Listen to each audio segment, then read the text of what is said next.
ನಮಸ್ಕಾರ ರೀ ಕರ್ನಾಟಕ ಜನರಿಗೆ. ಅಡ್ವೆಂಚರ್ ಇಷ್ಟಪಡೋರು ಫುಲ್ ವಿಡಿಯೋ ನೋಡ್ರಿ, ಲೈಕ್ ಮಾಡಿರಿ, ಕಮೆಂಟ್ ಮಾಡಿರಿ. ಬ್ಯಾಗ್ ಹೊತ್ಕೊಂಡು ಎಲ್ಲಿ ಹೊಂಟಿದ್ದೀನಿ ಅಂತ ಯೋಚನೆ ಮಾಡ್ತಿದ್ದೀರಾ? ಕೇರಳಕ್ಕೆ ನಮ್ಮ ಪಯಣ. ಎಲ್ಲಿಂದ ಹೋಗ್ತಿದ್ದೀನಿ ಅಂತನಾ? ಇದೇನು ನೋಡ್ರಿ, ನಮ್ಮ ಉತ್ತರ ಕರ್ನಾಟಕದ ರಾಯಚೂರು ರೈಲ್ವೆ ಸ್ಟೇಷನಿಂದ ರೈಲ್ವೆ ಸ್ಟೇಷನ್ ಮುಂದೆ ಹೋಗುವಾಗ ಅಲ್ಲೊಂದು ಫಂಕ್ಷನ್ ನಡೆದಿತ್ತು, ಭ್ರಷ್ಟಾಚಾರದ ವಿರುದ್ಧವಾಗಿ ಹೆಂಗೆ ಹೋರಾಡಬೇಕಂತ.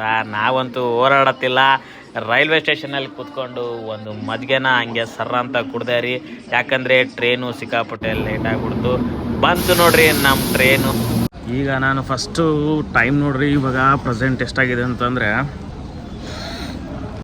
ಕರೆಕ್ಟಾಗಿ 3:40 ನಾವು ಬೆಂಗಳೂರು ಮೆಜೆಸ್ಟಿಕ್ ರೈಲ್ವೆ ಸ್ಟೇಷನಲ್ಲಿದ್ದೀವಿ. ಇಲ್ಲಿಂದ ಡೈರೆಕ್ಟಾಗಿ ಮೈಸೂರಿಗೆ ಪಯಣ, ಅಲ್ಲಿಂದ ವಯನಾಡ್ಗೆ ಯಾವ ರೀತಿ ಹೋದೆ ನನ್ನ ಮುಂದಿನ ವೀಡಿಯೋದಲ್ಲಿ ನೋಡೋಣ. ಲೈಕ್ ಕಮೆಂಟ್ ಫಾಲೋ ಮಾಡದೆ